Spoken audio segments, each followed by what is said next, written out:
recommendations which came out of the Nugent Commission of Inquiry. So before we get into the work that you presented before Parliament yesterday, for the counterfeit goods that are in the streets in South Africa today, any plan by SARS to be part of the process of ensuring that those goods are taken off the street?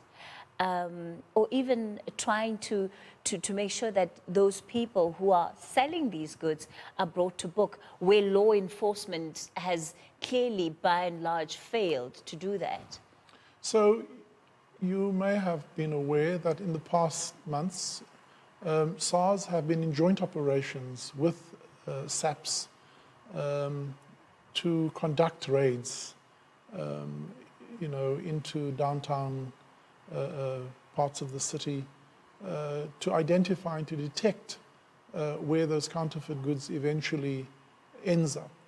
This thing feeds off a value chain, and there is really only a supply of these counterfeit goods because there's a demand for it, and so we still have quite a significant amount of work, particularly in the informalized trading area, where there are traders and also bulk suppliers who buy these goods, and that then creates it. And so SARS has to be vigilant not only at the ports of entry where these goods come in, but they also have to be significantly visible and present at the points of sale and trading. And so increasingly, we are planning to work, as I said, we work with the DTIC, we work with SAPS and other law enforcement agencies, and combined our efforts and our forces to be vigilant and to be present. And so you'll continue to see an increasing amount of these raids that will take place. Sure.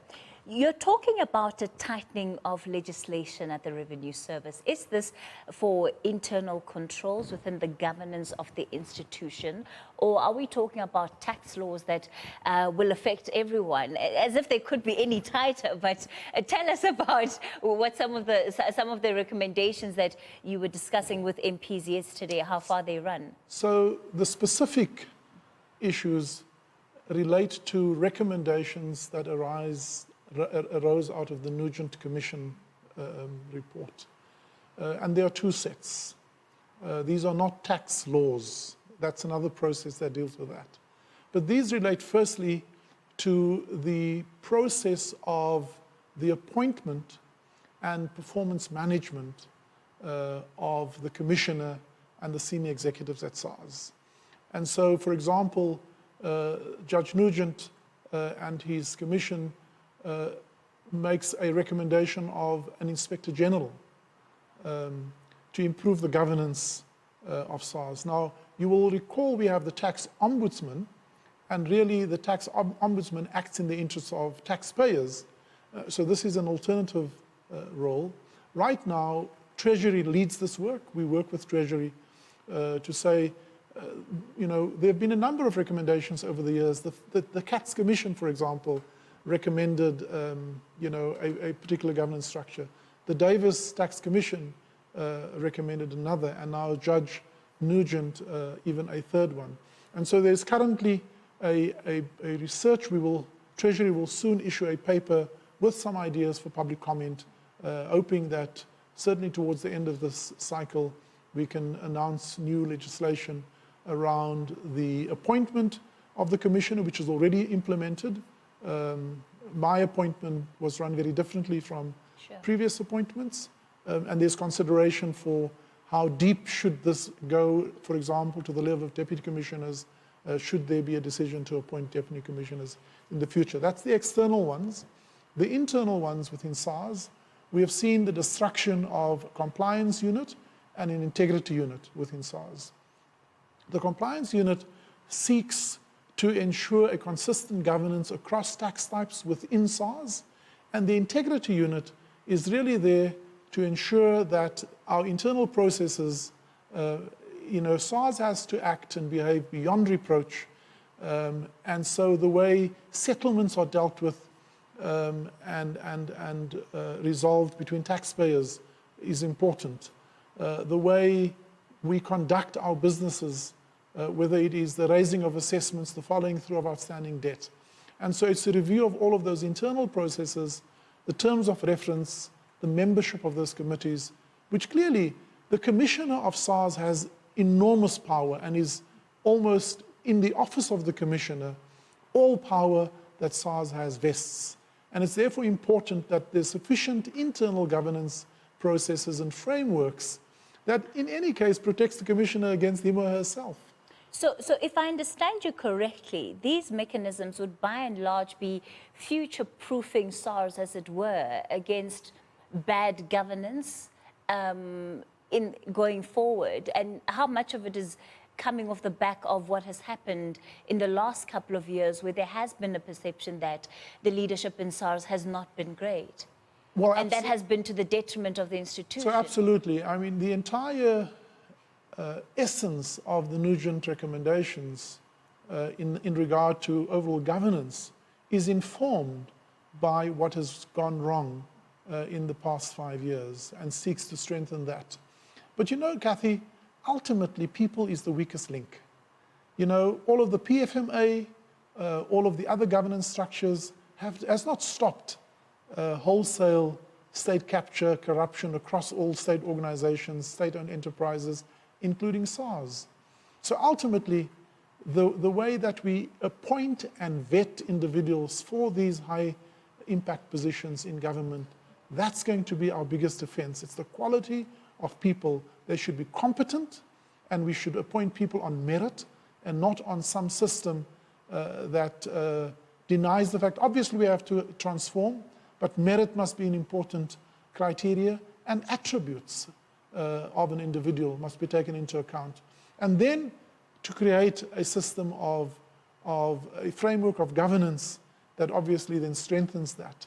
But no matter how you create that, if you don't have individuals who have the ability to hold those positions, to act with integrity and professionalism, then there's no system of governance that's going to protect us from ourselves. I wonder then, as you go about doing this work, of course, there's still other matters which are public, which involve SARS, such as the rogue unit issue, which is before the court of law.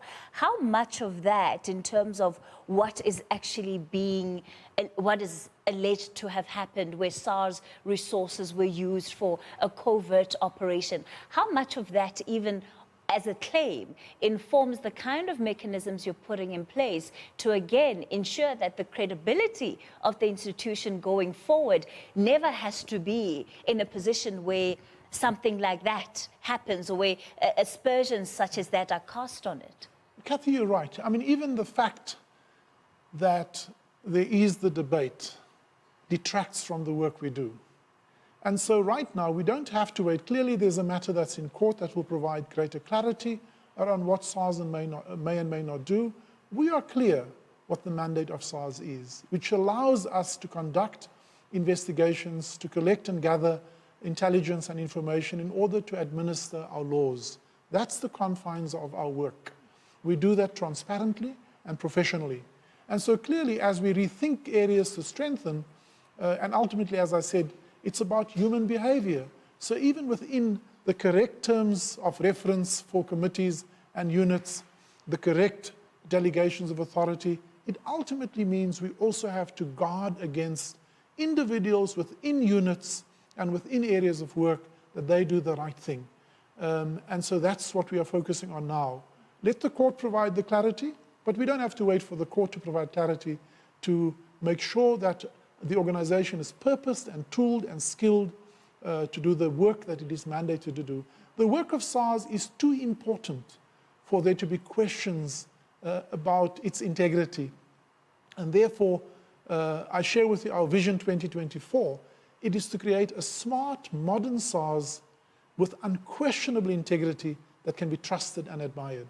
That's really what we want to do. All right, Commissioner, before I let you go, earlier in the interview, you alluded to the tough economic pressures that South Africans are facing. Does that mean that in 2019, because we all see how tough the times are, that we'll be given a bit of leeway when it comes to the collection of revenue? How tough should we anticipate you to be on us? Well, the more efficient that we do our work, the more we take pressure off the policy environment to look at other ways of raising taxes. You must remember, there's no deliberate or proactive attempt to try and adjust that. That's the domain of Treasury and the Minister of Finance. We administer those laws.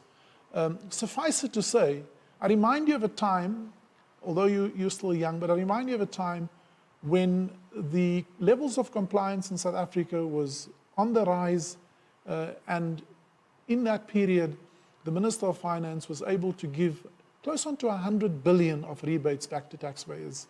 Sure. Our vision is to get back to the time where we can lower rates and not just increase them. Yeah. But clearly that's a matter of discussion. It's not my job to do that. My job is to administer the laws. But I'm optimistic that as we improve compliance, as the economy becomes more buoyant, it takes pressure of having to raise additional taxes. I'll tell you what, you'll have all of our support when it comes to those rebates. We certainly will not question it. And let me thank you for your time and for coming into studio tonight. And we'll be watching then to see the work that you're going to be doing going forward. He is, of course, the SARS Commissioner Edward Kieswetter in conversation with me tonight. Bring us up to speed with all the developments at the revenue collectors. Certainly sounds like they've got a lot on their hands. We'll be keeping up to speed then with those developments, especially as far as they affect you. So we're going to take a short break now. Mark Lewis is standing by. He's going to have your news at Prime Sport after this. Do stay with us.